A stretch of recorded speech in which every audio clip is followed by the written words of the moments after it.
আহক আমি প্ৰভুৰ চৰণত মূৰ দুৱাওঁ প্ৰথমতে প্ৰাৰ্থনা কৰোঁ। আমাৰ অতি দয়ালু মৰমীয়াল পিতৃ ঈশ্বৰ, আমি এই পৃথিৱীত জন্ম হওঁতে কপটীয়া আৰু গেলা পচা মন লৈ আত্মা লৈ জন্ম হৈছোঁ। তোমাৰ লগত একো সম্পৰ্ক নোহোৱাকৈ আমি তোমাৰ পৰা বহুত দূৰত জন্ম হৈছিলোঁ এই পৃথিৱীত।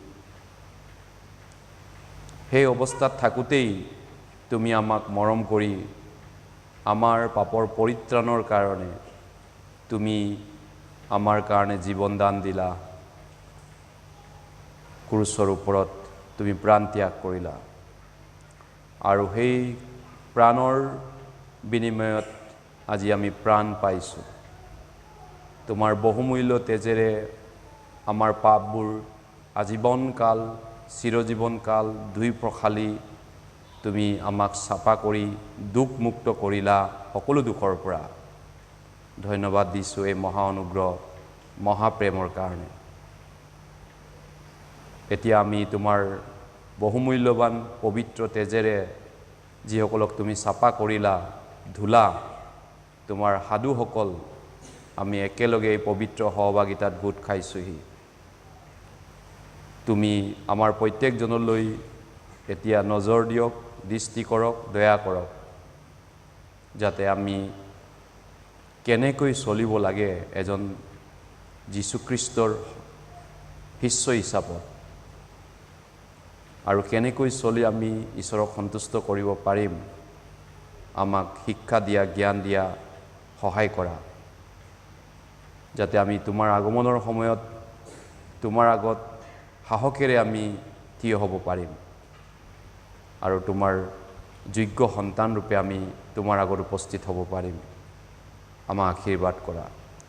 ভাই ভনীসকল যিসকল ৰোগ ব্যাধিত আছে তেওঁলোকক আৰোগ্য কৰিব, যাতে তেওঁলোকে তোমাৰ গৌৰৱৰ কাৰণে জীয়াই থাকিব পাৰিব।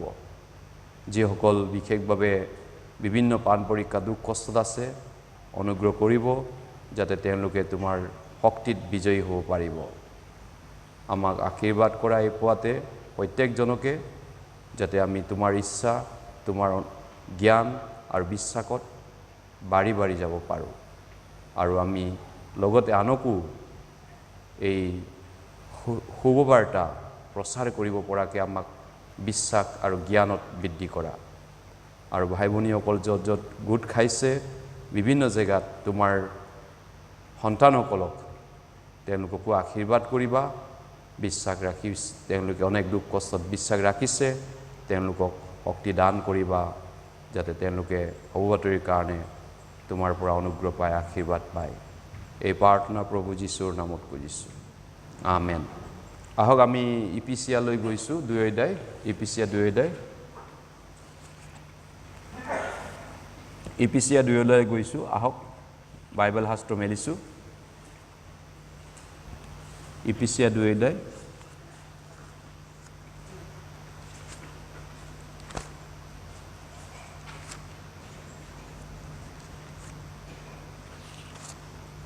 ইপিচিয়া 2 অধ্যায় 8 পদ, ইপিচিয়া 2 অধ্যায় 8 পদ।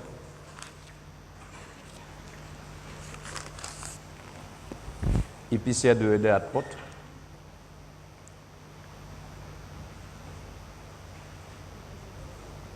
ইপিচিয়া 2 অধ্যায় 8 পদ।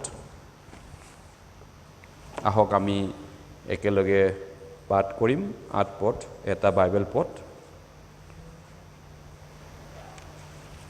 ইপিচিয়া 2 অধ্যায় 8 পদ, নতুন নিয়ম বাইবেল। আহক আমি একেলগে পঢ়িছোঁ। কিয়নো অনুগ্ৰহেৰে বিশ্বাসৰ দ্বাৰাই তোমালোকে পৰিত্ৰাণ পালা, আৰু সেয়ে তোমালোকৰ পৰা নহয়, ঈশ্বৰৰহে দান।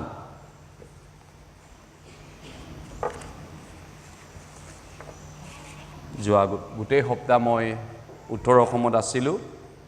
চিমেণ্ট চাপৰি ধেমাজিত 3 দিন বাইবেল ছেমিনাৰ জীৱন বাক্য সমাৰোহ প্ৰচাৰ কৰিলোঁ।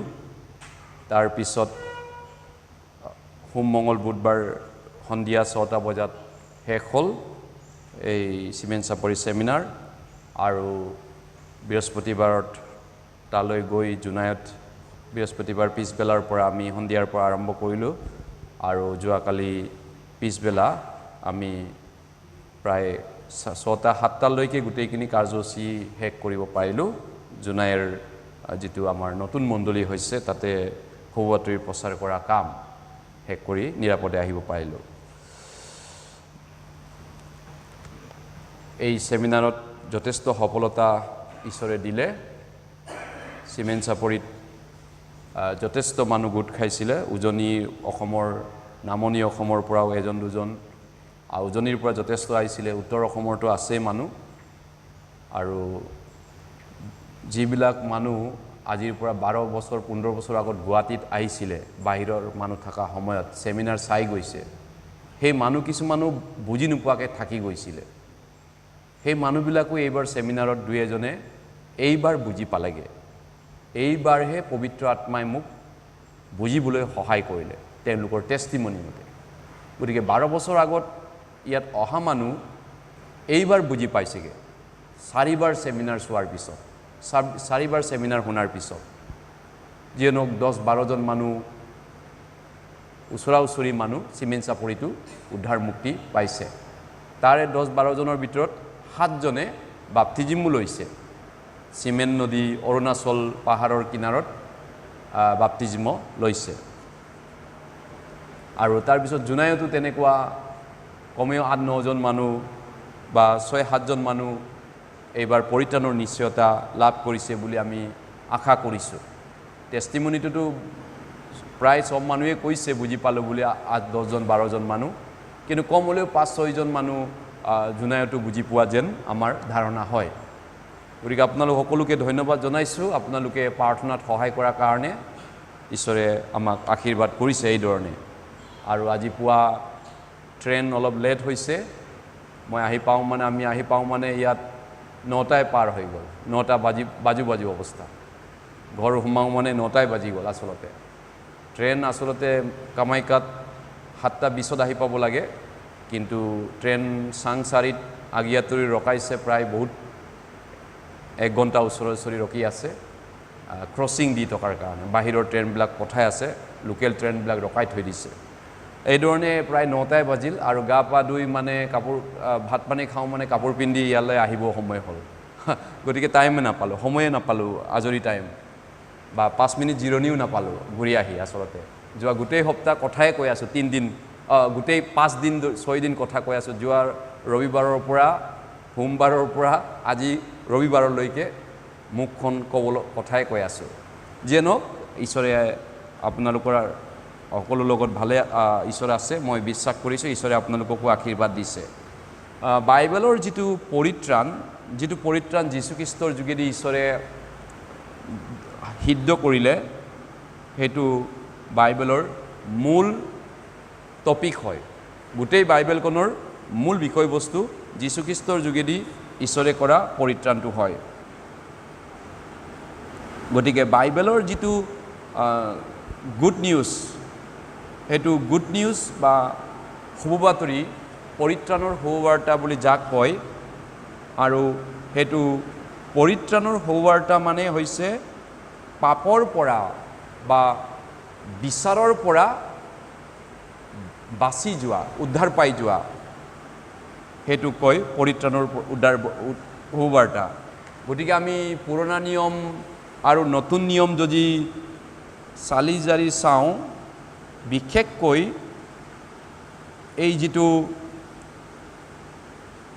মহাপৰিত্ৰাণৰ কথা কৈছে ইব্ৰী 2:4 পদতো মহাপৰিত্ৰাণ মহামুক্তি মই দিলোঁ মই তোমাক মহামূল্য মহাপৰিত্ৰাণ এই মহাপৰিত্ৰাণ আসলতে অৰ্থটো ক'বলৈ গ'লে পাপৰ যিটো জৰিমনা ঈশ্বৰৰ ক্ৰোধ খং পাপৰ কাৰণে আমাৰ প্ৰতি থকা ঈশ্বৰৰ খং ক্ৰোধ এই ক্ৰোধৰ পৰা বাছি যোৱাটো পৰিত্ৰাণ যীশুখ্ৰীষ্টৰ যোগেদি বাছি যোৱাটো পৰিত্ৰাণ বুলি কয় গতিকে আমি ইপিচিয়া 2:8 পদটো যোৱা আগৰ দুটা প্ৰভুৰ দিনতো আমি শিকিছোঁ আৰু এই ইপিচিয়া 2:8 পদে পৰিত্ৰাণ আত্মাৰ পৰিত্ৰাণ কি তাক আমাক কৈছে গতিকে আমি এই পৰিত্ৰাণ ঈশ্বৰৰ পৰা গিফ্ট হিচাপত পাইছোঁ দান হিচাপত আমাক ঈশ্বৰে দিছে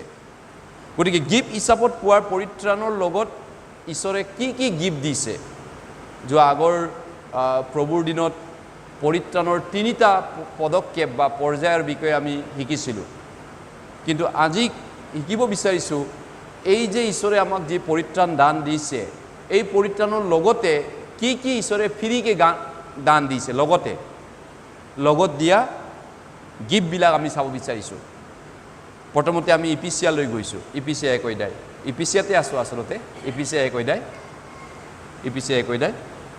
7 পদ এই পৰিত্ৰাণৰ লগত দিয়া বিভিন্ন উপহাৰবিলাক দানবিলাক আমি শিকিবলৈ গৈছোঁ প্ৰথমতে কি পাইছোঁ আমি ইপিচিয়া 1 অধ্যায় 7 পদ আমি একেলগে পঢ়িম কি পাইছোঁ ঈশ্বৰৰ পৰা পৰিত্ৰাণৰ লগত একেলগে পাইছোঁ পৰিত্ৰাণৰ লগতে 7 পদ একেলগে পঢ়িছোঁ সেই প্ৰিয়জনাত আমি তেওঁৰ তেজৰ দ্বাৰাই মুক্তি হ'ব লাগে অৰ্থাৎ অপৰাধবোৰৰ মোচন তেওঁৰ অনুগ্ৰহৰূপ ধনৰ দৰে পালোঁ গতিকে পৰিত্ৰাণৰ লগত ঈশ্বৰে আমাক কি দিছে মুক্তি দিছে যাক ৰিডেমশ্যন বুলি কয় ইংৰাজীত গতিকে ৰিডেমশ্যন মানে মুক্তি মানে বহুত গুৰুত্বপূৰ্ণ বিষয় মুক্তি বুলি কওঁতে গতিকে আক্ষৰিকভাৱে আমি যদি মুক্তি অৰ্থটো যদি বিচাৰোঁ মুক্তি মানে কি বুজাইছে মুক্তি মানে আক্ষৰিক অৰ্থত কিনি পেলোৱা দাম দি পিনি কিনি লৈ লোৱা সেইটো হৈছে মুক্তি আক্ষৰিক অৰ্থত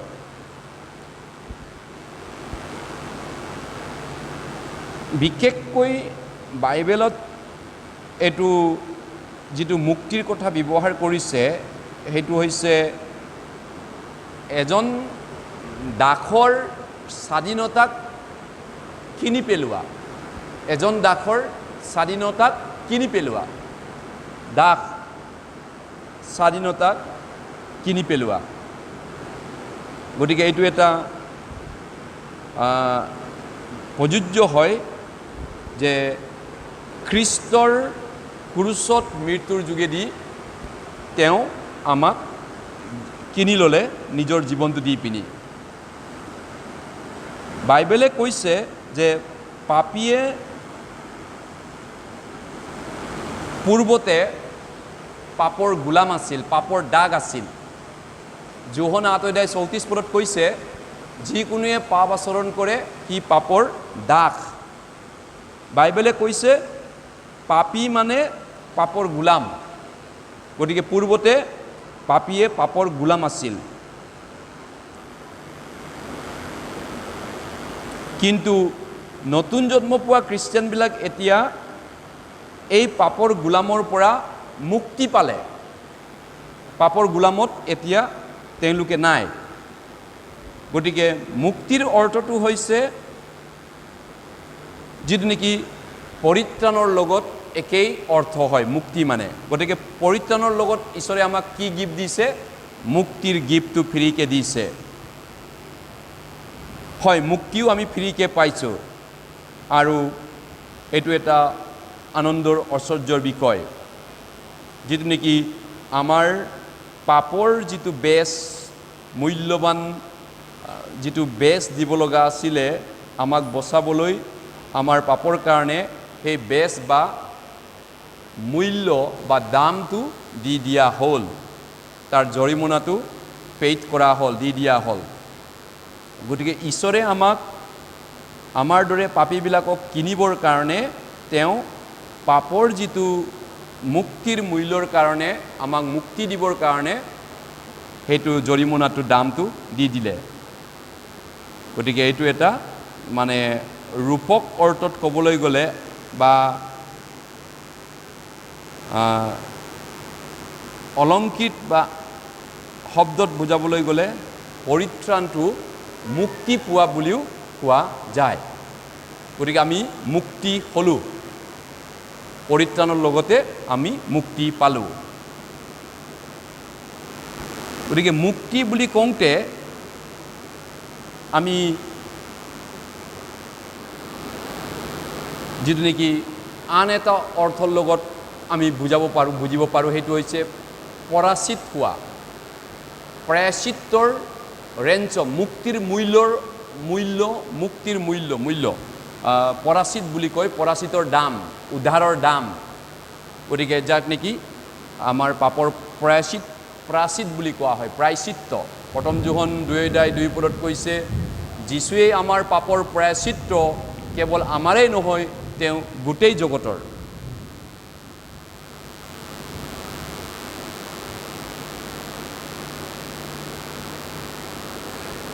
গতিকে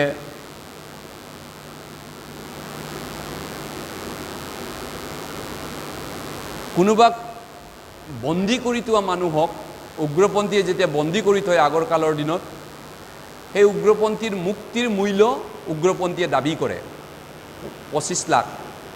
আমি বাতৰিত পাইছিলোঁ মাৰোৱাৰীয়ে 25 লাখ টকা দিলে নিজৰ ল'ৰাটোক মুক্তিৰ মূল্য ঘূৰাই পাব ল'ৰাটোক। আমি নিউজত আগত ডাঙৰকৈ পাব্লিছ কৰা দেখিছিলোঁ। গতিকে ল'ৰাটোৰ মুক্তিৰ মূল্য 25 লাখ টকা। সেই দামটো দিলে ল'ৰাটো মুক্তি হৈ জংঘলৰ পৰা ওলাই আহিব উগ্ৰপন্থীৰ পৰা, নহ'লে উগ্ৰপন্থীয়ে বান্ধি থৈছে। ঠিক তেনেকুৱা আমিও পূৰ্বতে পাপত বান্ধি থোৱা আছিলে, বাইবেলে কৈছে পাপীবিলাকক। আৰু সেই পাপীবিলাকক পাপৰ পৰা বান্ধোনৰ পৰা মুকলি কৰিবলৈ তাৰ দামটো দিব লগা হ'ল। আৰু সেই দামটো হৈছে যীশুৰ তেজটো, যীশুৰ ক্ৰুচৰ মৃত্যুত বোৱা তেজটো। গতিকে কিয়নো শৰীৰৰ প্ৰাণ তেজত থাকে আৰু তোমালোকৰ প্ৰাণ বেদীত তোমালোকৰ প্ৰাণ প্ৰায়শ্চিত্ত কৰিবলৈ বেদীত দিবলৈ সেই তেজ তোমালোকক দিলোঁ, কিয়নো তেজৰ দ্বাৰাই পাপৰ প্ৰায়শ্চিত্ত কৰা হয়, পৰাচিত কৰা হয়, মুক্তিৰ মূল্য তেজৰ দ্বাৰাই হয়। মানে পাপৰ পৰা মুক্তি পোৱা ৰাস্তাটো বাইবেলে কৈছে তেজ বুলি কৈছে। ইব্ৰী 9:22 কৈছে, লেবিয়া 17:11 কৈছে। বিধানৰ মতে প্ৰায় সকলোকে তেজেৰে শুচি কৰা হয় আৰু তেজ উলিওৱা নহ'লে পাপ মোচন নাপায়। পূৰ্বতে আমি পাপৰ বন্ধনত আছিলোঁ। গতিকে যীশুখ্ৰীষ্টই আমাক সেই পাপৰ বন্ধনৰ পৰা মুক্তিৰ দামটো দি পিনি তেওঁ আমাক মুকলি কৰিলে। মুক্তিৰ দাম কিমান? তেওঁৰ তেজ আৰু জীৱন। সেইটো দি পিনি তেওঁ আমাক সেই পাপৰ বন্ধনৰ পৰা মুক্তি কৰি দিলে। ডেথ পেনাল্টি, তেওঁৰ মৃত্যুদণ্ডৰে দি পিনি আমাক বচালে। গতিকে যীশুৱে আমাৰ পাপৰ যিটো দাম আছিলে, মুক্তিৰ মূল্য, সেই মুক্তিৰ মূল্যটো যীশুখ্ৰীষ্টই আমাৰ বদলি তেওঁ পানিছমেণ্টটো লৈ ল'লে। আমাৰ পাপৰ পৰা মুক্তি পোৱাৰ মূল্যটো কিমান আছিলে? তেওঁৰ ক্ৰুচ মৃত্যু পানিছমেণ্ট। আৰু সেই পানিছমেণ্টটো মাৰোৱাৰী ল'ৰাই পালেহেঁতেন যদি পইচাটো নিদিয়া হ'লে। ঠিক তেনেকৈ যীশুৱে পানিছমেণ্ট নাপালেহেঁতেন, আমি পালোহেঁতেন চিৰজীৱন আজীৱন সেই পানিছমেণ্টটো আমাৰ পাপবিলাকৰ কাৰণে। কিন্তু যীশুৱে খ্ৰীষ্টই এতিয়া আমাৰ পাপৰ কাৰণে তেওঁৰ পানিছমেণ্ট খালে। গতিকে তেওঁৰ মৃত্যুৰ দ্বাৰা এক্সচেঞ্জ কৰা হ'ল, মোৰ জীৱনটো দিয়া হ'ল। তেওঁ মৃত্যু ল'লে, মোক জীৱন দিলে, বদলা বদলি বিনিময় কৰা হ'ল এতিয়া তেওঁৰ দ্বাৰা, তেওঁৰ তেজৰ দ্বাৰা। সেইটোৱে হৈছে এতিয়া আমাৰ মুক্তি। গতিকে আমি এতিয়া মুক্তি পালোঁ, হয়, উদ্ধাৰ পালোঁ। গতিকে আমি প্ৰথম পিতৰলৈ এটা বাইবেল পদ চাইছোঁ। প্ৰথম পিতৰ 1 অধ্যায়, প্ৰথম পিতৰ 1 অধ্যায়।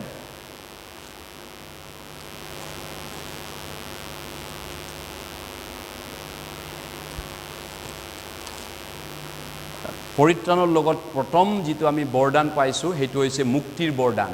লগতে আমি পৰিত্ৰাণৰ লগতে মুক্তিও পাইছোঁ। 1 অধ্যায় 18 পদ, প্ৰথম পিতৰ 1 অধ্যায় 18 পদ। প্ৰথম পিতৰ 1 অধ্যায় 18 পদ। তোমালোকে জানা যে তোমালোকৰ পূৰ্বপুৰুষৰ পৰা চলি অহা অসাৰ আচাৰ ব্যৱহাৰৰ পৰা তোমালোকে সোণ ৰূপ আদি ক্ষয়শীল বস্তুৰ দ্বাৰাই যে মুক্ত হ'লা এনে নহয়। 20 পদ আমি একেলগে পঢ়োঁ, 19 পদ আচলতে, 19 পদ। নিৰ্ঘুণী আৰু নিষ্কলংক মেৰ পোৱালী স্বৰূপ খ্ৰীষ্টৰ বহুমূল্য তেজৰ দ্বাৰাহে মুক্ত হলা। গতিকে পৰিত্ৰাণ পালা মানে পৰিত্ৰাণৰ লগত ঈশ্বৰে আমাক কি গিফ্ট দিছে? আমাৰ সকলো পাপৰ পৰা মুক্ত হৈ গ'লোঁ আমি। বহল দৃষ্টিত পৰিত্ৰাণৰ বহল দৃষ্টিত প্ৰথম গিফ্টটো আমি পাইছোঁ। আমাৰ সকলো পাপৰ পৰা আমি বিনামূল্যে মুক্ত হৈ গ'লোঁ।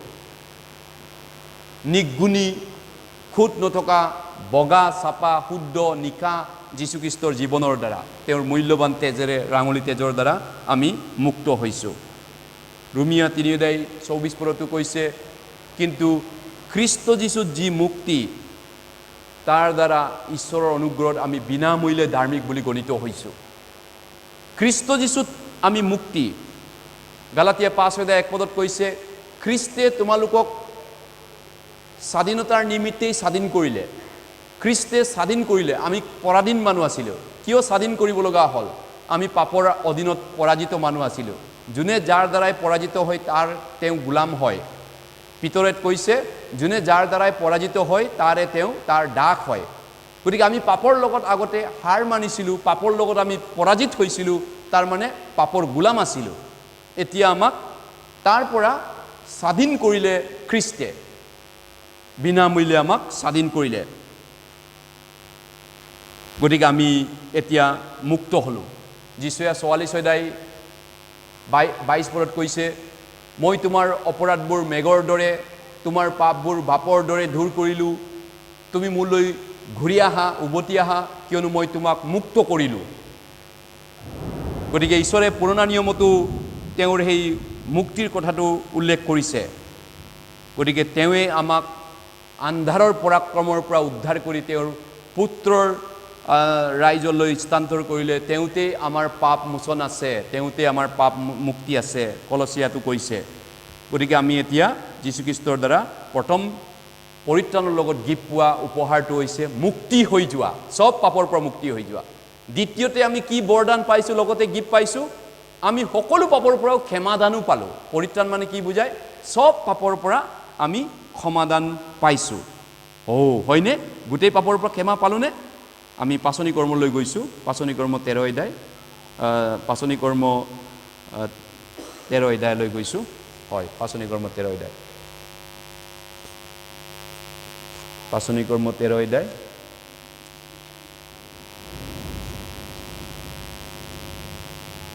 পাচনি কৰ্ম 13 অধ্যায়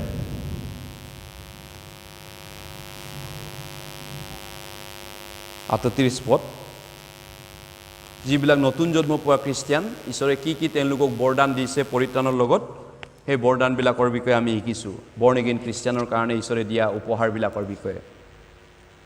পৰিত্ৰাণ, এই পৰিত্ৰাণৰ লগত আমি কি কি উপহাৰ পাইছোঁ?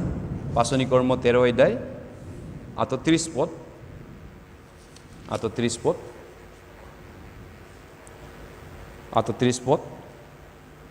সেইকাৰণে হে ভাইসকল, সেইজনাৰ দ্বাৰাই মানে যীশুৰ দ্বাৰাই পাপ মোচন তোমালোকৰ আগত প্ৰচাৰ কৰা হৈছে। পাপ মোচন। গতিকে যীশুৰ নামৰ অৰ্থ কি হয় জানেনে আপুনি? যীশুৰ নামৰ অৰ্থ, মৰিয়মক স্বৰ্গদূতে কি কৈছিল? তেওঁৰ নামটো যীশু থবা। হলি স্পিৰিটৰ পৰা, পবিত্ৰ আত্মাৰ পৰা গৰ্ভধাৰণ কৰিছে তিৰোতাগৰাকী গাভৰু ছোৱালী। তেওঁৱেই যীশু নাম অৰ্থ হৈছে মানুহবিলাকৰ পাপৰ পৰা মুক্ত কৰা, মোচন কৰি দিয়া, উদ্ধাৰ কৰা, ত্ৰাণ কৰি দিয়া, যীশুৰ নামৰ মিনিংটো। গতিকে যীশুৰ নামৰ মিনিংটো চেলভেশ্যন, পৰিত্ৰাণ। গতিকে পৰিত্ৰাণৰ লগত ঈশ্বৰে আমাক কি বৰদান দিছে? আচলতে সেইটো হৈছে পাপ ক্ষমা নোহোৱাকৈ বাইবেলত পৰিত্ৰাণ নাই। পাপ ক্ষমা নোপোৱাকৈ পৰিত্ৰাণ পাব নোৱাৰে কোনেও। গতিকে পৰিত্ৰাণ পোৱা মানে পাপৰ পৰা ক্ষমাদান পোৱা। গতিকে পৰিত্ৰাণৰ চাবিটো কোনটো? পৰিত্ৰাণৰ চাবি, খোলা চাবিটো হৈছে পাপবিলাকৰ পৰা মোচন হোৱা, ক্ষমা পোৱা। ইয়াৰ অৰ্থটো হৈছে পাপবিলাকক ক্ষমাদান পোৱা, পাপবিলাকৰ পৰা মাপ পোৱা, ক্ষমাদান পোৱা। পাপীয়ে পাপৰ পৰা যিটো লাইবিলিটি আছিলে, দায়ী আছিলে, পাপৰ কাৰণে তেওঁ দুখী আছিলে, সেই দুখী বা লাইবিলিটিৰ পৰা দুখমুক্ত হোৱা, মোচন পাই যোৱা, সেইটো হৈছে পৰিত্ৰাণটো। আন ভাষাত এইটো হয়। গতিকে গোটেই পাপৰ পৰা ঈশ্বৰে আমাৰ গোটেইখিনি পাপ, দুখ, জৰিমনা ইতিমধ্যেই তেওঁৰ জৰিমনা বা পাপৰ বোজাৰ পৰা, পাপৰ চিন্তাৰ পৰা, পাপৰ যিটো জৰিমনা বা দাম আছিলে তাৰ পৰা আমাক তেওঁ মাফ কৰি দিলে। পাচনি কৰ্ম 10 অধ্যায়লৈ গৈছোঁ। 10 অধ্যায় ওচৰতে আছোঁ। 10 অধ্যায় 43 পদ। 10 অধ্যায় 43 পদ। Acts chapter 10 Acts chapter 10 verse 43 10:43 43 পদ।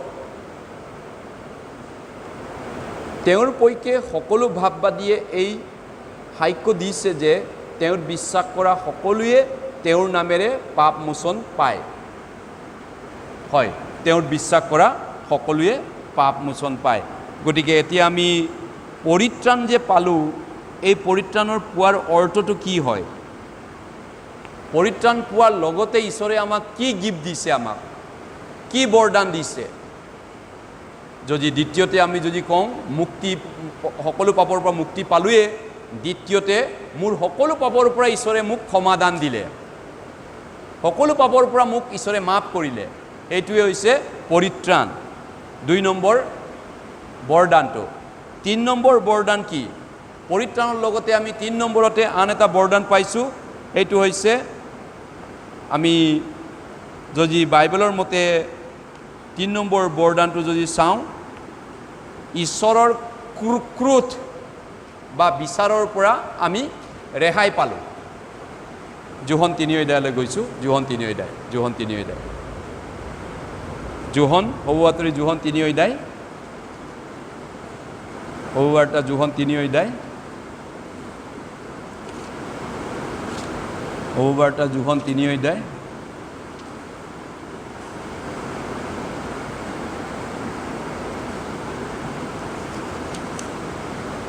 সৌৱাৰ্তা জোহন 3 অধ্যায় 36 পদ। সৌৱাৰ্তা জোহন 3 অধ্যায় 36 পদ 36।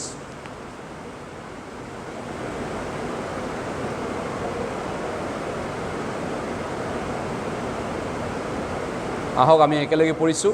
36 পদ।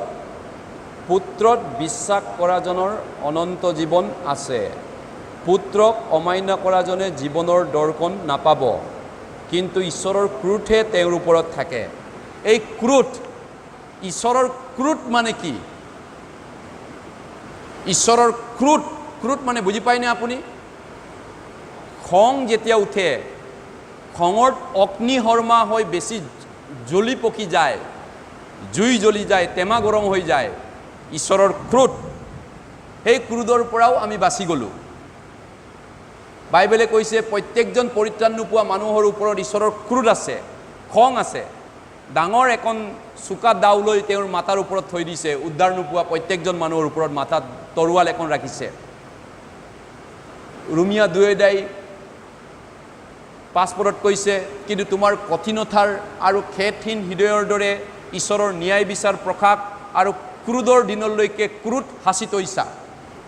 গতিকে জগতৰ উদ্ধাৰ নোপোৱা মানুহবিলাকে ঈশ্বৰৰ ক্ৰোধ জমা কৰি আছে। ন্যায় বিচাৰ প্ৰকাশ আৰু বিচাৰৰ দিনটোলৈ ঈশ্বৰৰ খংবিলাক জমা জমা কৰি কৰি কৰি কৰি ঈশ্বৰৰ খং বহুত হৈ গৈছে তেওঁলোকৰ ওপৰত।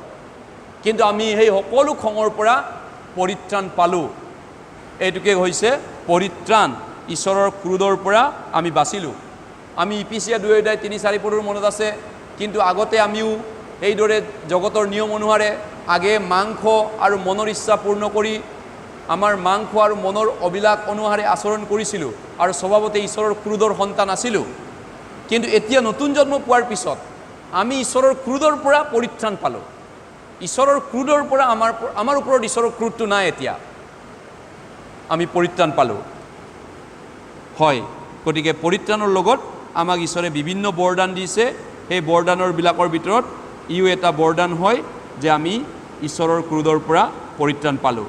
ৰোমিয়া 5 অধ্যায়, আন এটা বাইবেল পদ চাওঁ, ৰোমিয়া 5 অধ্যায়, ৰোমিয়া 5 অধ্যায়,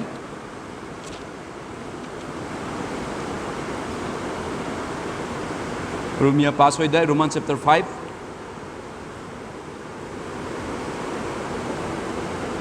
ৰোমিয়া 5 অধ্যায়,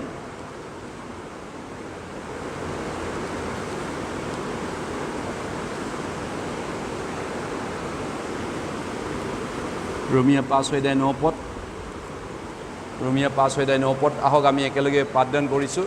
ৰোমিয়া 5 অধ্যায় 9 পদ। ৰোমিয়া ক'ত গ'ল? চৰি, হয় 5 অধ্যায় 9 পদ। আহক আমি একেলগে। এতেকে এতিয়া খ্ৰীষ্টৰ তেজেৰে ধাৰ্মিক বুলি গণিত হোৱাত কিমান অধিক গুণে আমি তেওঁৰ দ্বাৰাই ক্ৰোধৰ পৰা পৰিত্ৰাণ পাম। গতিকে এয়া হৈছে নতুন জন্ম পোৱা খ্ৰীষ্টিয়ানৰ বৰদানবিলাক, আশীৰ্বাদবিলাক। গতিকে জগতৰ যিটো উদ্ধাৰ নোপোৱা মানুহবিলাকৰ ওপৰত ঈশ্বৰৰ ক্ৰোধ এতিয়াও বাকী আছে, সেই ক্ৰোধটো আমাৰ পৰা পাৰ হৈ গ'ল, কিন্তু তেওঁলোকৰ ওপৰত ক্ৰোধ জমা হৈ আছে, নহয় জানো, নতুন জন্ম নোপোৱাবিলাকৰ ওপৰত। গতিকে 3 নম্বৰতে আমি কি লাভ পালোঁ, ফাইদা হ'ল, পৰিত্ৰাণৰ লগতে কি বৰদান পাইছোঁ, ঈশ্বৰৰ ক্ৰোধৰ পৰা আমি বাচি গ'লোঁ। 4 নম্বৰতে আমি কি বৰদান পাইছোঁ, দুখমুক্ত হৈছোঁ, দায়মুক্ত হৈছোঁ। যেনেকৈ আদালতত কেছ চলি কেতিয়াবা কেছটো ফাইচলা হৈ যায় আৰু আদালতে দুখমুক্ত কৰি দিয়ে, আমুকা নিৰ্দোষী, আপুনি আজিৰ পৰা ফ্ৰী হৈ গ'ল, ৰায়টো আপোনাৰ পক্ষত আহিল। ঠিক তেনেকৈ যীশুৱে আপোনাৰ মোৰ পক্ষে দুখী হ'ল, আপোনাক মোক ঈশ্বৰে নিৰ্দোষী কৰিলে। সেইটোক কয় জাষ্টিফিকেশ্যন বুলি কয়, ন্যায়যতা প্ৰাপ্ত হোৱা। যিহেতু পাপীয়ে আচলতে পাপৰ কাৰণে দণ্ড পাব লাগিছিল, সিহঁতে অনন্ত দণ্ড লৈ যাব, মতি 25 অধ্যায় 41, 26, 46 পদত কৈছে। কিন্তু দণ্ড পাবলগীয়াটো এতিয়া ফ্ৰী কৰা হ'ল এই দণ্ডৰ পৰা। দণ্ডৰ জৰিমনা বা পাপৰ জৰিমনা বা পাপৰ কাৰণে যি দণ্ড বা পানিছমেণ্ট পাব লাগিছিল, সেই পানিছমেণ্টৰ পৰা ফ্ৰী কৰি দিয়া হ'ল, মুকলি কৰি দিয়া হ'ল নতুন জন্ম পোৱা খ্ৰীষ্টিয়ানক। গতিকে পৰিত্ৰাণৰ লগত আমি 4 নম্বৰতে ঈশ্বৰে কি আমাক বৰদান দিছে, আমাক জৰিমনা বা দণ্ড বা পানিছমেণ্টৰ পৰা ফ্ৰী কৰি দিলে, আৰু আমি জৰিমনা বা দণ্ড বা পানিছমেণ্ট পাব নালাগে ঈশ্বৰৰ আগত 4 নম্বৰতে।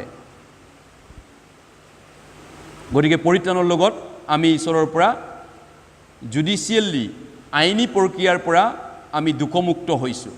জুডিচিয়েলি মানে আইনীভাৱে, লিগেলি, আইনী পালৰ পৰা আমাক ঈশ্বৰে পানিছমেণ্টৰ পৰা মুকলি কৰিলে। কাৰণ লিগেলি যীশুৱে আমাৰ কাৰণে পানিছমেণ্টটো ল'লে, আমাৰ কাৰণে দণ্ড তেওঁ শাস্তি ল'লে।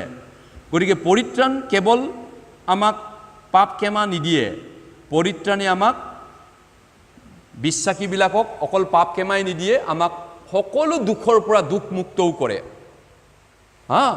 বাইবেলে কৈছে সকলো দুখৰ পৰা দুখমুক্ত কৰে। পাচনি কৰ্ম 13 অধ্যায় চাওঁ এটা বাইবেল পদ, পাচনি কৰ্ম 13 অধ্যায়। যিমান দুখ আছিলে সৰুৰ পৰা ডাঙৰ বুঢ়া বুঢ়ীলৈকে, যৌৱন কালৰ পৰা যিমান দুখী আছিলে, গোটেই দুখৰ পৰা মুক্তি হৈ যায় পৰিত্ৰাণৰ লগে লগে। পৰিত্ৰাণৰ লগে লগে মোৰ গোটেই জীৱনৰ পৰা মই দুখমুক্ত হ'লোঁ। হয়, যৌৱনৰ পাপৰ পৰা, সৰুকালৰ পাপৰ পৰা, বুঢ়া বুঢ়ীলৈকে হোৱা পাপৰ পৰা, গোটেইটোৰ পৰা মই দুখমুক্ত হ'লোঁ। পাচনি কৰ্ম 13 অধ্যায় 39 পদ, 31 চেপ্টাৰ 13, 39 ভাৰ্ছ।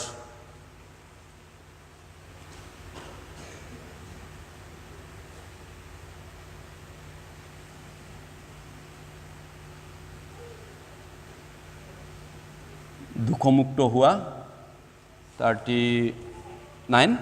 আহক আমি একেলগে পঢ়িছোঁ। এইটো মুখস্থ পদ হয়, আচলতে আমি ৰবিবাৰে মুখস্থ কৰোঁ। 39 পদ। আৰু যি যি দুখৰ পৰা তোমালোকে মুচিৰ বিধানৰ দ্বাৰাই মুক্ত হ'ব পৰা নাই, সেই আটাই দুখৰ পৰা বিশ্বাস কৰা সকলোৱে তেওঁৰ দ্বাৰাই মুক্ত হয়, ইয়াক তোমালোকে জানিবা হওক। গতিকে পৰিত্ৰাণ মানে কি? অকল পাপ ক্ষমাই পালোনে? নহয়। অকল পাপ ক্ষমা পোৱাটোকে পৰিত্ৰাণ নহয়, নতুন জন্ম পোৱা খ্ৰীষ্টিয়ানৰ ওপৰত যিমান দুখ জাপি দিয়া হৈছিল পাপে, শয়তানে, জগতে, আমাৰ বিবেকে, এই গোটেইখিনিৰ পৰা মুক্তি হৈ গ'ল পৰিত্ৰাণৰ লগে লগে। আপুনি ভয় খাব নালাগে, আকৌ ঈশ্বৰে মোক দুখিব নেকি। এইটো শয়তানে আইডিয়াটো দিব পাৰে তেনেকা, কিন্তু বাইবেলে কোৱা নাই আপোনাক। ঈশ্বৰে কৈছে আটাই দুখৰ পৰা মুক্তি আপুনি পাই গৈছে, দুখ মুক্ত হৈ গ'ল পৰিত্ৰাণৰ লগে লগে। গতিকে পৰিত্ৰাণৰ লগতে আপুনি এই ধৰণে যেটো নেকি ধাৰ্মিক বুলি আন ভাষাত কোৱা হয়, ধাৰ্মিক হৈ যোৱা, যেনেকৈ আমি বাইবেলত তেনেকুৱা পাওঁ। ৰোমিয়া 3:24 এই দুখ মুক্তটোকে খ্ৰীষ্ট যীশুত যি মুক্তি, তাৰ দ্বাৰা ঈশ্বৰৰ অনুগ্ৰহত বিনামূল্যে দুখ মুক্ত হ'ল, ধাৰ্মিক হ'ল। ধাৰ্মিক হোৱা মানে দুখ মুক্ত হোৱা। আমি 3:20 কৈছে, কাৰণ বিধানৰ দ্বাৰাই কোনো মানুহ কৰ্মৰ দ্বাৰা ঈশ্বৰৰ আগত ধাৰ্মিক বুলি গণিত হ'ব নোৱাৰে, কাৰণ বিধানৰ দ্বাৰাই কৰ্মৰ দ্বাৰাই পাপৰ বিষয়ে জ্ঞান জন্মে। কিন্তু খ্ৰীষ্ট যীশুত যি মুক্তি, তাৰ দ্বাৰা বিনামূল্যে ঈশ্বৰৰ অনুগ্ৰহত দুখমুক্ত হ'ল, ধাৰ্মিক বুলি গণিত হ'ল। গতিকে ধাৰ্মিক অৰ্থটো হৈছে দুখমুক্ত হোৱা। গালাতিয়া 2:16 কৈছে বিধানৰ কৰ্মৰে নহয়, কিন্তু খ্ৰীষ্টত বিশ্বাস কৰাৰ দ্বাৰাই আমি ধাৰ্মিক বুলি গণিত হ'লোঁ, দুখমুক্ত হ'লোঁ। কাৰণ বিধানৰ দ্বাৰাই কোনো মাংস মনুষ্য ধাৰ্মিক বুলি গণিত হ'ব নোৱাৰে কৰ্মৰ দ্বাৰা, কিন্তু খ্ৰীষ্টত বিশ্বাস কৰাৰ দ্বাৰা সকলো মানুহ সকলো দুখৰ পৰা দুখমুক্ত হ'ল, ধাৰ্মিক বুলি গণিত হ'ল। আন ভাষাত ধাৰ্মিক বুলি গণিত হোৱা বুলিও কয়, সেই একেটাই কথা। গতিকে আমি দুখমুক্তও হ'লোঁ লগতে। গতিকে পৰিত্ৰাণৰ লগত 4 নম্বৰত আমি কি বৰদান পাইছোঁ? আমি সকলো দুখৰ পৰা দুখমুক্ত হ'লোঁ বা ধাৰ্মিক হ'লোঁ, একেটাই অৰ্থ। 5 নম্বৰতে আমি কি অধিকাৰ পালোঁ, কি আশীৰ্বাদ পাইছোঁ? স্বৰ্গলৈ আমি যাম। স্বৰ্গ যোৱা আমাৰ পাক্কা গ্ৰান্তিটো আমি পৰিত্ৰাণৰ লগে লগে পাইছোঁ। গতিকে স্বৰ্গ আপুনি যাব। লোক 23:43 যীশুৰ লগত ডকাইত এজনে যেতিয়া ক্ৰুচত দুজন মৰিছিল, তাৰে এজনে পৰিত্ৰাণ পাই যীশুক স্বীকাৰ কৰি মৃত্যুৰ আগত তেওঁ বিশ্বাস কৰিলে, আৰু তেওঁ যীশুক কৈছিলে, হে প্ৰভু, আপোনাৰ ৰাইজলৈ আহোঁতে আপুনি মোক মৰিব। তেতিয়া যীশুৱে কৈছিলে, আজিয়েই তুমি মোৰ লগত পৰম দেশত সংগী হ'বা। গতিকে উদ্ধাৰ পোৱা মানুহজনৰ ইমিডিয়েট লগে লগে ইফেক্ট হৈ যায় স্বৰ্গ যোৱাটো, দেৰি নহয়, পলম নহয়। কেনেবাকৈ অহা বছৰ যায় বা বুঢ়া বয়সত যায় বা হ'ব নেকি, এনেকা নহয়। আজিয়েই পৰম দেশত তুমি মোৰ সংগী হ'বা, আজি। গতিকে পৰিত্ৰাণ পোৱাৰ লগে লগে ইমিডিয়েটলি আপুনি স্বৰ্গ ৰাজ্যত যোৱাটো আপোনাৰ অধিকাৰ হৈ যায়, ঈশ্বৰে আপোনাক দিয়ে লগে লগে। সেইটো হৈছে নতুন জন্ম পোৱা খ্ৰীষ্টিয়ানৰ অধিকাৰ, আশীৰ্বাদ, যে স্বৰ্গ যোৱা আপুনি চাবিটো লগে লগে পাই যায় আজিয়ে। আমি চাওঁ এই বাইবেল পদটো, এইটো কিমান লোক 23 আছিলে এই ঘটনাটো। লোক 23 পৰা এটা বাইবেল পদ চাম। লোক 23:43। গতিকে will go to heaven, that means salvation will go to heaven. পৰিত্ৰাণৰ অৰ্থটো হৈছে আমি স্বৰ্গলৈ যাম। পৰিত্ৰাণ পাইছোঁ, কিন্তু মই স্বৰ্গ যাম নে নাযাম, আকৌ সন্দেহ আহিব, তেনেকুৱাটো হ'ব নোৱাৰে, সেইটোতো ঠিক নহয়। পৰিত্ৰাণ পোৱালো মানে স্বৰ্গ যোৱাও লগে লগে হৈ গ'ল। স্বৰ্গ যোৱাটো আকৌ ভয় আহিব কেতিয়াবা, যাম নে নাযাম, এইটো কেনেকুৱা ধৰণৰ পৰিত্ৰাণ? আকৌ যদি স্বৰ্গ যোৱাটো আপোনাৰ নিশ্চয়তা নাই, এইটো কেনেকুৱা ধৰণৰ পৰিত্ৰাণ? লোক 23:43।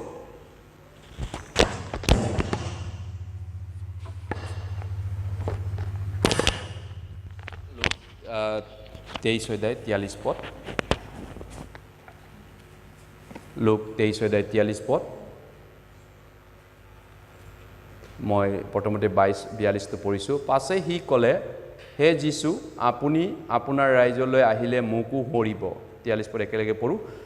যীশুৱে তেওঁক ক'লে, মই তোমাক সস্বৰূপকৈ কওঁ, তুমি আজিয়েই পৰম দেশত মোৰ সংগী হ'বা। গতিকে আজিয়েই তুমি মোৰ পৰম দেশত সংগী হ'বা। গতিকে নতুন জন্ম পোৱা খ্ৰীষ্টিয়ানে বাইবেলত তেওঁলোকৰ মৃত্যুটো, সাধুবিলাকৰ মৃত্যু বহুমূল্য বুলি কৈছে। গতিকে এই ডকাইতজনে মৃত্যু হ'ল পৰিত্ৰাণ পোৱাৰ লগে লগে, কিন্তু বাইবেলে তেওঁৰ গীতমালা 116 নম্বৰত কৈছে, জিহুৱাৰ দৃষ্টিত সাধুবিলাকৰ মৃত্যু বহু মূল্যৱান বুলি কৈছে। কিন্তু নতুন জন্ম নোপোৱা মানুহজনক এজন ধনী মানুহ আছিল, তেওঁ লুবিয়া আছিল, বহুত লুবিয়া মানুহ স্বৰ্গত যাব নোৱাৰে, গম পায়নে? ধনী মানুহ, লুবিয়া মানুহ পৰিত্ৰাণ পাব নোৱাৰে।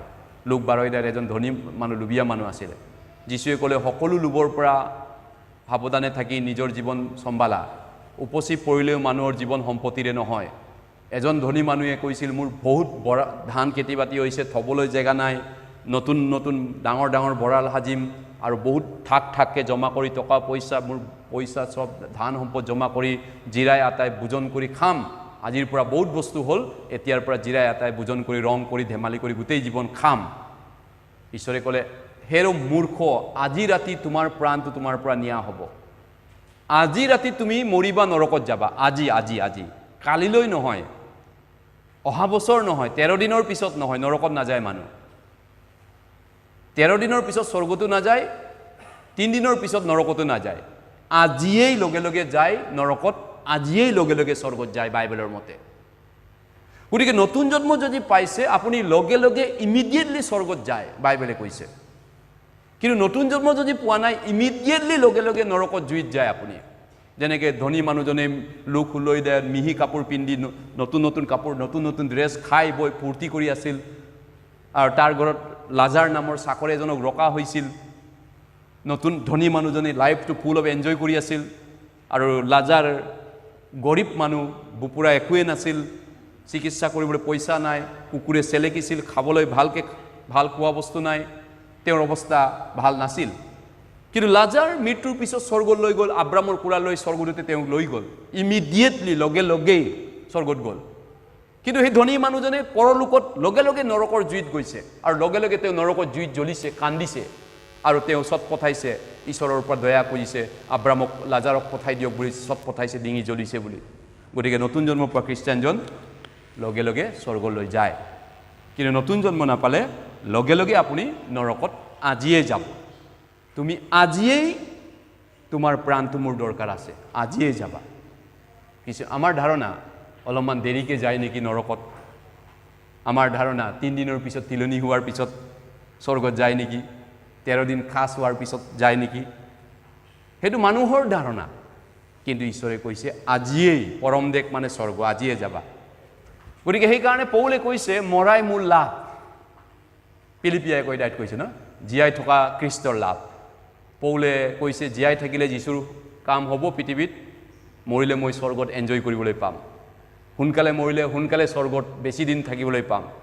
বেছি দিন পৃথিৱীত জীয়াই থাকিলে বেছি দিন যীশুৰ কাম মই কৰিব লাগিব, পৰিশ্ৰম কৰিব লাগিব, টোপনি গতি কৰিব লাগিব, যাত্ৰা কৰিব লাগিব, বহুত লগুনে পিয়াহে ভোকে পিয়াহে বহুত কষ্ট কৰিবলগীয়া আছে যীশুৰ কাৰণে জীয়াই থকা কামটো, পৌলে কৈছে।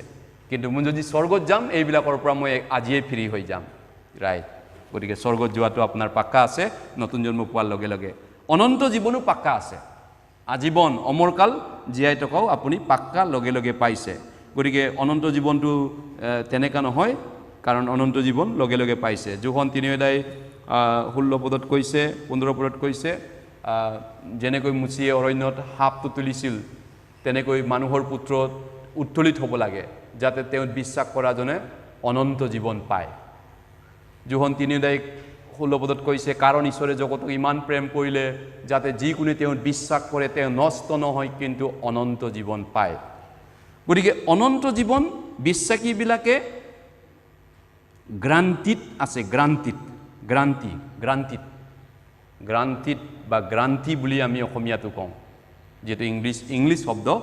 Eternal life is guarantee to the with the salvation. পৰিত্ৰাণৰ লগত এইটো গ্ৰান্তি দিয়া হ'ল অমৰকাল জীয়াই থকাটো। গতিকে মই অমৰকাল জীয়াই থাকিমনে? মোক পুতি পেলোৱাৰ পিছত কি হ'বগৈ? মোৰ জীৱনটো আকৌ উভতি আহিবনে? এইটো গ্ৰান্তি আছে।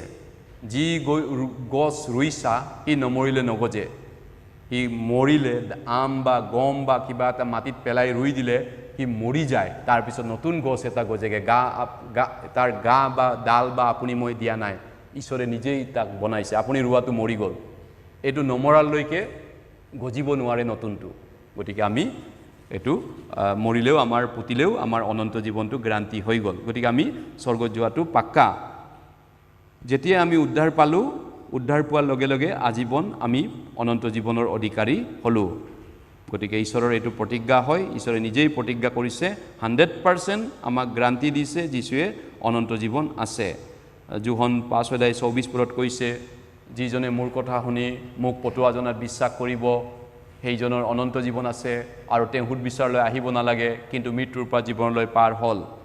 হয়, অনন্ত জীৱন পোৱা মানুহজন বিশ্বাসেৰে শুনি পিনি পাইছে, তেওঁ সুদবিচাৰলৈ আহিব নালাগে। জোহন 10:29-30 কৈছে যে মই সেইবিলাকক অনন্ত জীৱন দিওঁ, তাতে সেইবিলাক কেতিয়াও নষ্ট নহ'ব, সেইবিলাক কেতিয়াও নষ্ট নহ'ব, মোৰ হাতৰ পৰা তেওঁবিলাকক কোনেও কাঢ়ি ল'ব নোৱাৰিব অনন্ত জীৱন। জোহন 17:3 কৈছে, আৰু একক সত্য ঈশ্বৰ যি তোমাক আৰু তুমি পঠোৱা যীশুখ্ৰীষ্টক জনাই হৈছে অনন্ত জীৱন। গতিকে অনন্ত জীৱন কিবা এটা ধৰ্মীয় গীৰ্জাত অহা যোৱা কৰা, নীতি নিয়ম পালন কৰা, কিবা পূজা পাতল কৰা, সেইটো নহয়। অনন্ত জীৱন তেনেকৈ নহয়, বাইবেলে কৈছে একক সত্য ঈশ্বৰক, আপুনি সত্য এজন ঈশ্বৰক জানিব লাগিব, আৰু যীশুখ্ৰীষ্টক কিয় পঠালে সেইটো জানিব লাগিব, আৰু আপুনি কোন হয় ঈশ্বৰৰ আগত সেইটো মই জানিব লাগিব, আপুনি জানিব লাগিব। তাৰপিছত আপোনাৰ অনন্ত জীৱনটো নিশ্চিত হ'ব। আৰু এবাৰ যদি অনন্ত জীৱন নিশ্চিত হয়, সেইটো কেতিয়াও আপোনাৰ জীৱনৰ পৰা বাতিল কৰা নহয়। গতিকে আমি অনন্ত জীৱনৰ অধিকাৰী হৈছে। ৰোমিয়া 6:লৈ এটা বাহিৰ পদ চাওঁ, ৰোমিয়া 6:23। আমি কেইবাটাও আশীৰ্বাদ পাইছোঁ, পৰিত্ৰাণৰ লগত বৰদান পাইছোঁ, সেই বৰদানবিলাকৰ কথা কৈ আছোঁ। এতিয়া অনন্ত জীৱনৰ কথা পাতি আছোঁ। ৰোমিয়া 6:23।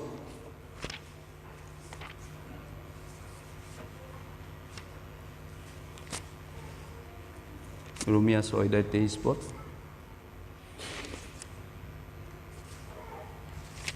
ৰোমিয়া 6:23।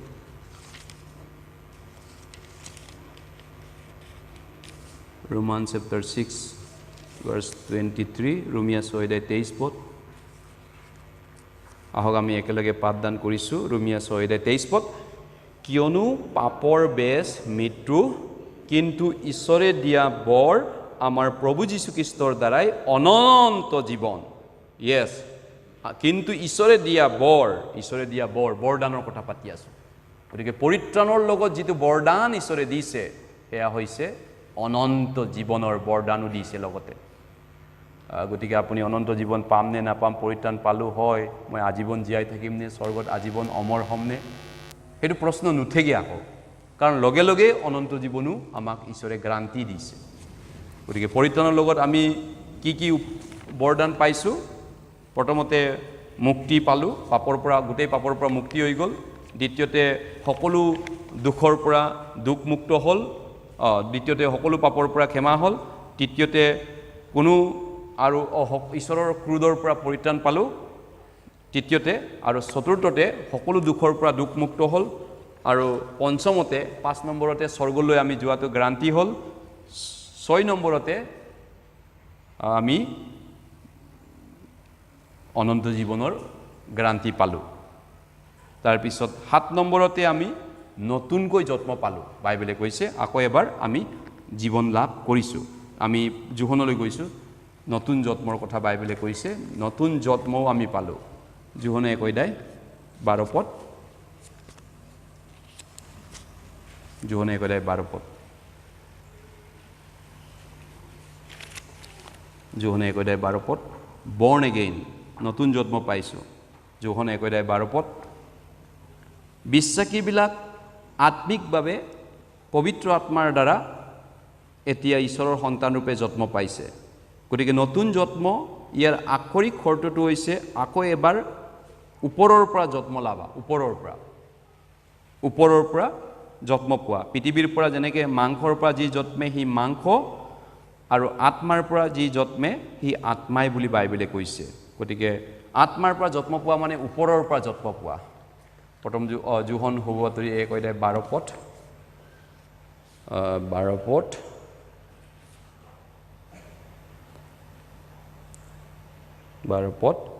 তথাপি যিমান মানুহে তেওঁক গ্ৰহণ কৰিলে, অৰ্থাৎ তেওঁৰ নামত বিশ্বাস কৰিলে, সেই সকলোকে ঈশ্বৰৰ সন্তান হ'বলৈ তেওঁ ক্ষমতা দিলে।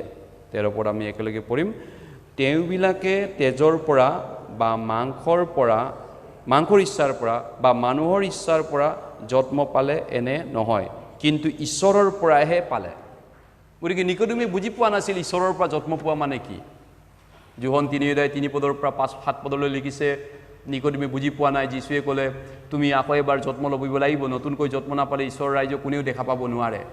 তেতিয়া নিকোডিমে অবাক হৈ পিনি উত্তৰ দিছে কি, মই বুঢ়া মানুহ, মা বুঢ়ী হ'ল, মাৰ পেটত সোমাই পিনি মই ওলাই আহিম নেকি? সেইটোৱে নতুন জন্ম নেকি? হয়টোৱে নতুন জন্ম।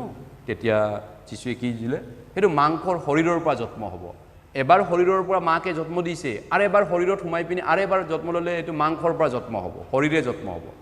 আত্মাৰ পৰা জন্ম ল'ব লাগিব। আত্মা মানে ঈশ্বৰৰ পৰা, আৰু ঈশ্বৰৰ পৰা জন্ম পোৱাটো বৰ্ন ফ্ৰম এবভ, ওপৰৰ পৰা জন্ম হৈছিল যীশুৱে। যীশু পৃথিৱীৰ পৰা জন্ম হোৱা নাছিল, ওপৰৰ পৰা পবিত্ৰ আত্মাৰ গৰ্ভৰ পৰা জন্ম হৈছিল। আৰু এই ওপৰৰ ৰাজ্যত যাবলৈ আমিও আৰু এবাৰ ওপৰৰ পৰা জন্ম ল'ব লাগিব। সেইটোৱে হৈছে নতুন জন্ম পোৱা খ্ৰীষ্টিয়ান। গতিকে আমি নতুনকৈ জন্ম পালোঁ, ইয়াৰ অৰ্থটো হৈছে আমি আকৌ এবাৰ জন্ম লাভ কৰিলোঁ। আত্মাৰ পৰা আমি আকৌ এবাৰ দ্বিতীয়বাৰ জন্ম লাভ কৰিলোঁ। যেনেকৈ মাংসই মাংসক জন্ম দিয়ে, আত্মাই আত্মাক জন্ম দিয়ে। গতিকে আমাৰ নতুন জন্ম ঈশ্বৰে আমাক দিলে, আমি নিজৰ পৰা হোৱা নাই। এইটো আছিলে 6 নম্বৰ বৰদান। 7 নম্বৰটো কি হ'ব পাৰে তেনেহ'লে?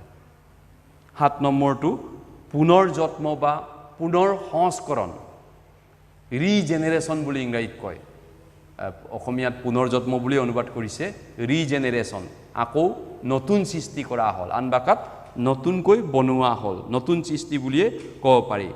গতিকে যিটো পুনৰ জন্ম, ইয়াৰ অৰ্থটো হৈছে আকৌ এবাৰ ৰিবাৰ্থ হোৱা, নতুনকৈ আৰু এবাৰ জন্ম লাভ কৰা। বিশেষকৈ বাইবেলত যিটো বৰ্ন এগেইন বুলি যিটো কয় আচলতে সেই একে ধৰণৰ অৰ্থই হৈছে ৰিজেনেৰেশ্যন। তাৰমানে ৰিজেনেৰেশ্যন মানে কিহৰ ওপৰত গুৰুত্ব দিছে? বিশ্বাসীবিলাকক নতুন সৃষ্টি কৰা হ'ল, নতুন জীৱনদান দিয়া হ'ল পৰিত্ৰাণৰ লগত, আৰু সেইটো নতুন যিটো সৃষ্টি সেইটোৰ ওপৰত পৰিৱৰ্তন বা সলনি হোৱা ওপৰত এই ৰিজেনেৰেশ্যনটো গুৰুত্ব দিছে। প্ৰথম 2 কৰিন্থিয়া 5:17 কৈছে, এতেকে কোনো যদি খ্ৰীষ্টত পাইছে তেওঁ নতুন সৃষ্টি কৰিছে। চোৱা, সকলো পুৰণাবিলাক লুপ্ত হ'ল, তেওঁ নতুন হ'ল। সেইটো পুনৰ জন্ম, নতুন সৃষ্টি। বিশ্বাসীবিলাকৰ নতুন, পাপীৰ যিটো আগত যিটো পাৱাৰ, শয়তানৰ পাৱাৰৰ অধীনত আছিল পূৰ্বতে, পৰিত্ৰাণ নোপোৱাৰ আগতে, কিন্তু পৰিত্ৰাণ পোৱাৰ পিছত সেইটো পুনৰ সৃষ্টি কৰা হ'ল, নতুন কৰা হ'ল, নতুন কৰা হ'ল, নতুনকৈ আৰম্ভ কৰা হ'ল। যীশুত বিশ্বাস আৰু যীশুখ্ৰীষ্টৰ দ্বাৰা, পবিত্ৰ আত্মাৰ দ্বাৰা নতুন সৃষ্টি কৰা হ'ল, নতুন সৃষ্টি কৰা হ'ল। সেইটো আমি বাইবেলত পাওঁ। গতিকে পুনৰ জন্ম, নতুন সৃষ্টি হয়। আমি তিতলৈ গৈছোঁ, তিত পত্ৰ 3 অধ্যায়, তিত পত্ৰ 3 অধ্যায়, ইব্ৰী 9 পাওঁতে পাব তিত 3 অধ্যায়, ইব্ৰী 9 পাওঁতে পিলিমনৰ আগত তিত আছে। 3 অধ্যায় 5 পদ, 3 অধ্যায় 5 পদ, তিত 3 অধ্যায় 5 পদ।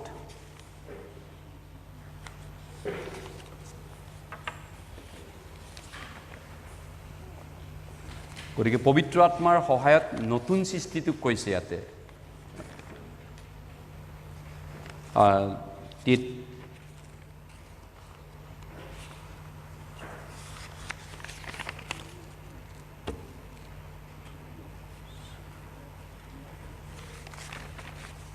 8 নম্বৰটো আমি আচলতে পাইছোঁ পুনৰ নতুন সৃষ্টি। 3 অধ্যায় 5 পদ। আহক আমি একেলগে পাঠদান কৰিছোঁ। পৰিত্ৰাণৰ লগত ঈশ্বৰে আমি একে সময়তে কি পাইছোঁ? 5 পদটো পঢ়িছোঁ। কিন্তু তেওঁ নিজ দয়া অনুসাৰে নতুন জন্মৰ স্নান আৰু পবিত্ৰ আত্মাই নতুন কৰাৰ দ্বাৰাই আমাক পৰিত্ৰাণ কৰিলে। চাচোন, পৰিত্ৰাণটো কি হ'ল? কেনেকুৱা পৰিত্ৰাণ? ইয়াত কৈছে পৰিত্ৰাণৰ লগতে আমি কি পাইছোঁ? নতুন জন্মৰ স্নান। স্নান মানে গা ধোৱা। স্নান কৰিব যাওঁ বুলি কয় না, বিশেষকৈ বেংগলী ভাষাত এইটো ব্যৱহাৰ কৰে স্নান কৰাটো। তাৰপিছত পবিত্ৰ আত্মাই নতুন কৰাৰ দ্বাৰাই আমাক পৰিত্ৰাণ কৰিলে পবিত্ৰ আত্মাই নতুন গতিকে এতিয়া আমি নতুন আগত যিটো পাপৰ গোলাম আছিলোঁ সেই গোলামটো এতিয়া আমি নহওঁ এটা নতুন মানুহ নহয় জানো নতুন সৃষ্টি কৰা হয় গতিকে সেইটো হৈছে নতুন জন্মৰ পৰা খ্ৰীষ্টানৰ পৰিচয় আমি নতুন সৃষ্টি কৰা হ'ল হয় গতিকে আমি পৰিত্ৰাণৰ লগত 8টা বৰদানৰ কথা ইতিমধ্যে এতিয়া চালোঁ আৰু 9 নম্বৰটো হৈছে আমি পবিত্ৰ আত্মাৰ বৰদানো লগে লগে পাইছোঁ পবিত্ৰ আত্মাৰ বৰদান পবিত্ৰ আত্মাৰ গিফ্ট আমি নতুন জন্ম পোৱা খ্ৰীষ্টানবিলাকক লগে লগে দিয়া হৈছে হয় গতিকে বিশ্বাসীবিলাকে আত্মিকভাৱে পবিত্ৰ আত্মাৰ যোগেদি যেহেতু জন্ম হ'ল পৰিত্ৰাণ পোৱা সময়ত গতিকে পবিত্ৰ আত্মাৰ দ্বাৰা তেওঁলোকে যেহেতু জন্ম হ'ল গতিকে এতিয়া তেওঁলোকে কেনেকৈ পবিত্ৰ আত্মা পায় বহুত মানুহৰ কনফিউজন আছে বহুত মানুহে নাজানে ৰোমিয়া 5:5 কৈছে কিন্তু সেই আশাই আমাক লাজত নেপেলায় কিয়নো আমাক দিয়া পবিত্ৰ আত্মাৰ দ্বাৰাই ঈশ্বৰৰ প্ৰেমটো আমাৰ হৃদয়ত বাকি দিয়া হৈছে আমাক দিয়া পবিত্ৰ আত্মা দিয়া হৈছে কিনা নহয় কৰি পিনি পোৱা নহয় ঈশ্বৰে গিফ্ট দিছে পবিত্ৰ আত্মাৰ দ্বাৰাই ঈশ্বৰৰ প্ৰেমটো আমাৰ হৃদয়ত বাকি দিয়া হৈছে তেনেহ'লে পবিত্ৰ আত্মা আমি কেনেকৈ পাইছোঁ গালাতিয়া 3 অধ্যায়লৈ গৈছোঁ গালাতিয়া 3 অধ্যায় গালাতিয়া 3 অধ্যায় গালাতিয়া 3 অধ্যায় গালাতিয়া 3 অধ্যায়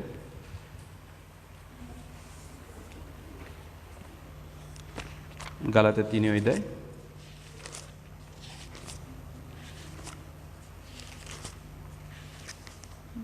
গালাতিয়া 3 অধ্যায় 2 পদ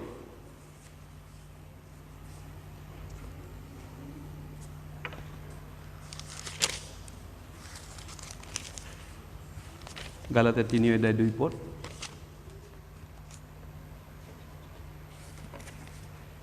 ইয়াতে কৈছে মই তোমালোকৰ পৰা এই কথা মাতুন জানিব খুজিছোঁ যে তোমালোকে যি আত্মা পালা তাক বিধানৰ কৰ্মৰ দ্বাৰাই পালানে নাইবা বিশ্বাসৰ কথা শুনাৰ দ্বাৰাহে পালা আত্মা পোৱাটো পবিত্ৰ আত্মা পোৱাটো বিধানৰ কৰ্মৰ দ্বাৰা পালানে বিশ্বাসৰ কথা শুনাৰ দ্বাৰা পালা গতিকে আমি পবিত্ৰ আত্মা পৰিত্ৰাণৰ লগতে আমি পাইছোঁ পৰিত্ৰাণ কেনেকৈ পালোঁ ইপিচিয়া 2:8 আমি পঢ়িলোঁ কিয়নো অনুগ্ৰহেৰে বিশ্বাসৰ দ্বাৰাই তোমালোকে পৰিত্ৰাণ পালা অনুগ্ৰহেৰে বিশ্বাস ক'ৰ পৰা আহে ৰোমিয়া 10:17 কৈছে শ্ৰৱণৰ দ্বাৰা বিশ্বাস আহে খ্ৰীষ্টৰ বাক্যৰ দ্বাৰাই শ্ৰৱণ হয় শুনাৰ দ্বাৰা স্বৰ্গ যোৱা বিশ্বাসটো আহে শুনাৰ দ্বাৰা পৰিত্ৰাণ আমি পাইছোঁ আৰু শুনাৰ দ্বাৰা বিশ্বাস কৰাৰ কাৰণে শুনাৰ যোগেদিয়ে আমি পবিত্ৰ আত্মা পাইছোঁ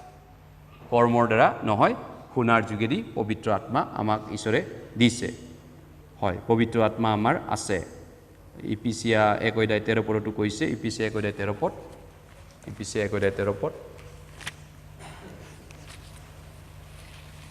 ইপিচিয়া 1:13 পদ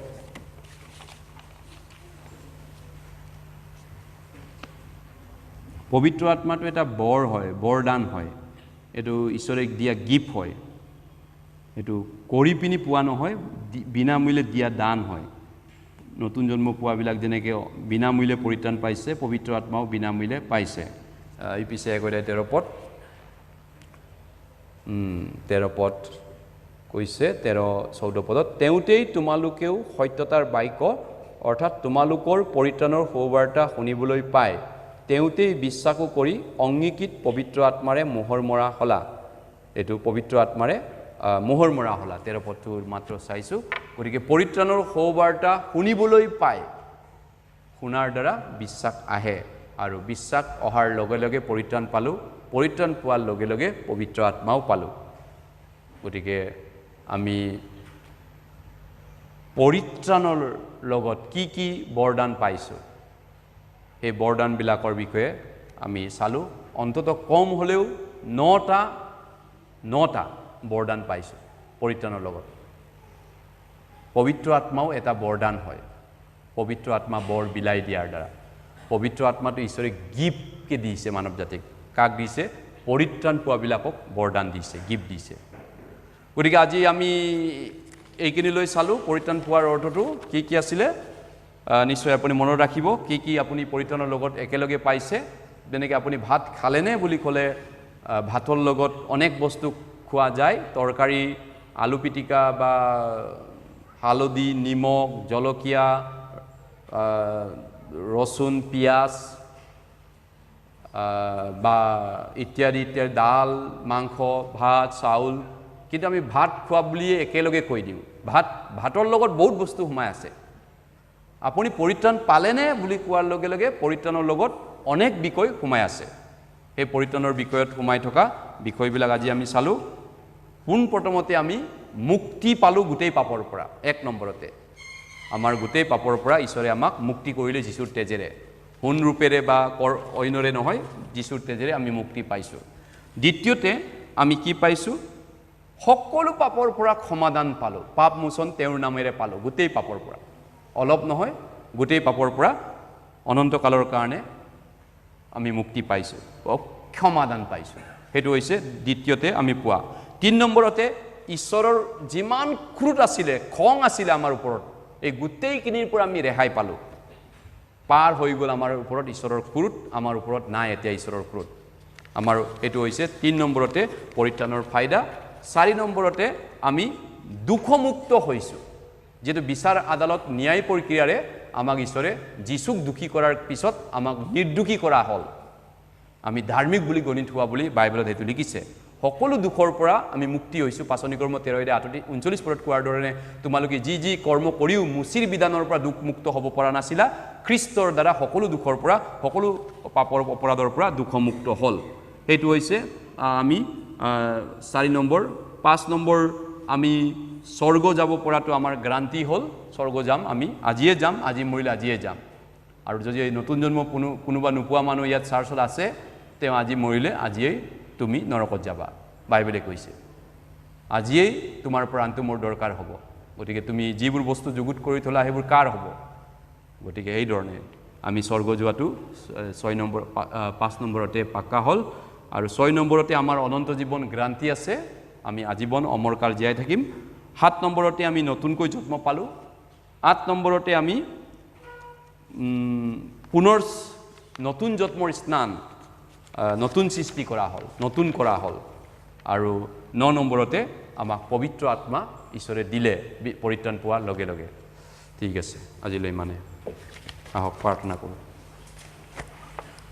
স্বৰ্গত থকা দয়ালু মৰমীয়াল পিতা তোমাক ধন্যবাদ দিছোঁ আমাৰ জীৱনত যেতিয়া আমি পাপী হিচাপত আছিলোঁ এই পৃথিৱীত গোটেই সংসাৰত ব্যাপী মানৱ জাতিৰ ওপৰত যি ক্ৰোধ আৰু বিচাৰ আছিল আমাৰ ওপৰতো সেই বিচাৰ আছিল কিন্তু তুমি দয়াৰ দৰৱান হোৱা কাৰণে আমাৰ বিচাৰবোৰ ল'বলৈ স্বৰ্গৰ পৰা নামি আহিলা আৰু তুমি আমাৰ কাৰণে পাবলগীয়া পানিছমেণ্ট ক্ৰুচত আমাৰ কাৰণে গজাল হাতত বৰিত গজাল মাৰি তুমি মৃত্যুবৰণ কৰি পবিত্ৰ তেজ দিব লগা হ'ল এই সকলোখিনি আমাৰ পাপৰ পানিছমেণ্ট শাস্তি আছিলে গতিকে এতিয়া আমাক অনন্তকাল তুমি সুচি কৰিলা অনন্ত জীৱন দিলা পবিত্ৰ আত্মা দিছা মুক্তি দিছা আৰু আমাক দুখমুক্ত কৰিলা স্বৰ্গ যাব পৰা কৰিলা আমাক ঈশ্বৰ তোমাৰ ক্ৰোধৰ পৰা আমাক পৰিত্ৰাণ দিলা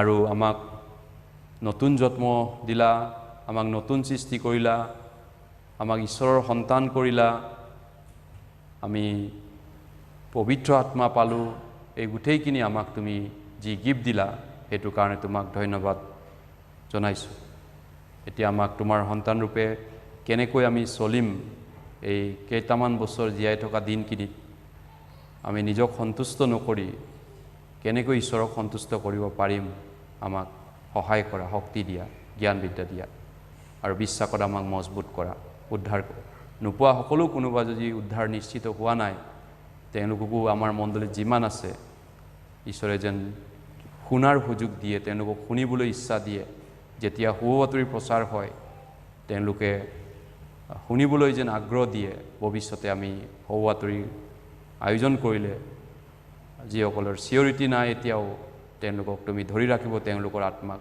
যাতে তেওঁলোকে শুনাৰ সুযোগ যেন পায় শুনিবলৈ ইচ্ছা যেন পায় আৰু উদ্ধাৰ মুক্তি নিশ্চিত হয় আৰু যিসকল আমি ইতিমধ্যে উদ্ধাৰ মুক্তি নিশ্চিত হ'লোঁ আমাক সহায় কৰা এই জগতৰ পাপ আত্মাৰ পৰা আৰু জগতৰ পাপৰ পৰা ৰক্ষা কৰা যাতে আমি তোমাৰ নিচিনাকৈ চলিব পাৰোঁ তোমাৰ দৰে জীৱন যাপন কৰিব পাৰোঁ প্ৰভু যীশুৰ নিচিনা হ'ব পাৰোঁ আমাক আশীৰ্বাদ কৰা এই প্ৰাৰ্থনা প্ৰভু যীশু খ্ৰীষ্টৰ নামত খুজিছোঁ আমেন।